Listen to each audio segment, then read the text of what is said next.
I, Sara Zimmer. Ng 3 taon niyang panunungkulan, paulit-ulit na nilabag ni VP Sara ang kanyang sinumpaan, kung kaya't siya ay na-impeach sa ilalim ng mga sumusunod na batayan: culpable violation of the Constitution, betrayal of public trust, graft and corruption, other high crimes.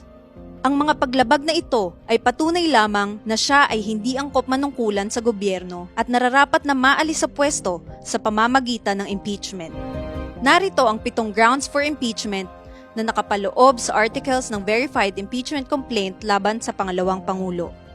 Nakasaad sa Article 1 na si VP Sara ay nagkasala ng betrayal of public trust, nakagawa ng paglabag sa konstitusyon at high crime sa Edward Fajarda ng monetary gifts mula kay VP Sara. Ang mga opisyal na ito ay responsable sa mga bidding project sa DepEd.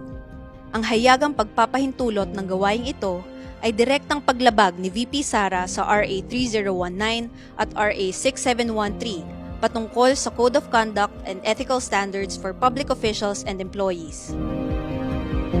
Ipinapakita naman sa Article 4 ng Verified Complaint for Impeachment ang nagawang paglabag ni VP Sara hinggil sa hindi maipaliwanag na yaman at pagkabigong ipakita sa salin ang kabuuan ng kanyang ari-arian.